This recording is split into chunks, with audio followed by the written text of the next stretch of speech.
আসসালামু আলাইকুম ভিউয়ার্স, সবাই কেমন আছেন? আশা করি ভালো আছেন। ছাদ বাগানে চলে আসলাম। বাগানে বৃষ্টি হয়ে গাছগুলো সুন্দর হয়ে আছে, পেস্তালো হয়ে আছে। আর এদিকে তো চেরি ফুল, আর হচ্ছে নানা রকম গাছপালা।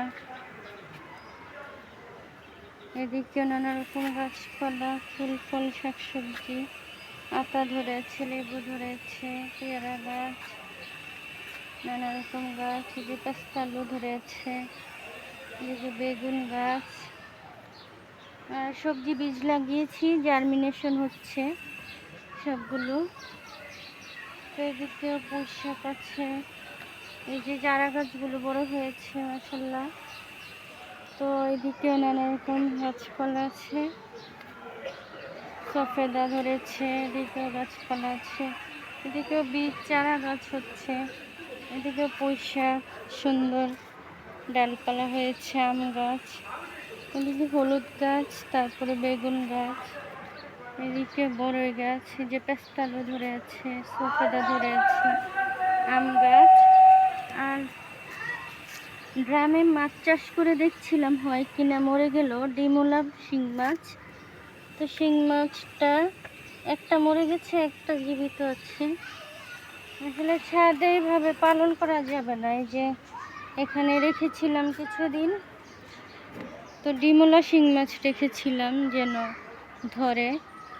এই যেদিকেও গাছপালা, তো মাছ কিন্তু একটা মরে গেল, সেজন্য ওটা নিয়ে যাব, একটা জীবিত আছে।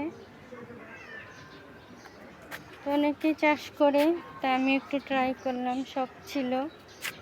আর এদিকে হচ্ছে বেগুন ধরেছে, এটা পাকার জন্য রেখেছি।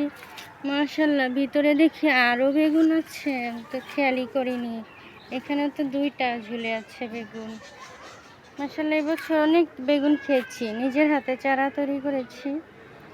এই যে আমরা ধরেছে ডালিম, ডালিমটাকে পেকে গেছে নাকি।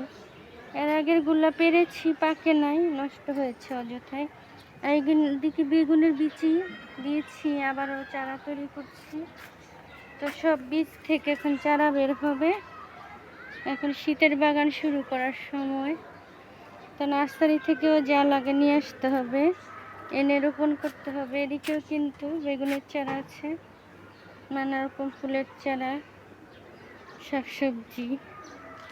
আর এদিকে কবুতর মুরগির খাঁচা, অনেক কবুতর মুরগি ছিল আগে, এখন আর পালন করি না। এদিকে হচ্ছে কামরাঙ্গা গাছ, ড্রাগন গাছ, তো আতা ফলের গাছ, এদিকে নানা রকম গাছ, বিলম্ব ফলের গাছ। তো ছাদ বাগান থাকলে সুবিধা, সারা বছরই সব কিছু খাওয়া যায়, পাওয়া যায় বাগান থেকে, টাটকা অর্গানিক শাকসবজি। তো আমি আর ভাত নিয়ে এসেছি মাছের জন্য। মাছটা তো মরেই গেল, কি আর করার। এখন নিয়ে যাব বাসায়, নিয়ে রান্না করে খেয়ে ফেলবো। আর এদিকে মাধবী পেয়ারা গাছ, পেয়ারা গাছে কিন্তু সুন্দরভাবে পাতা হয়েছে।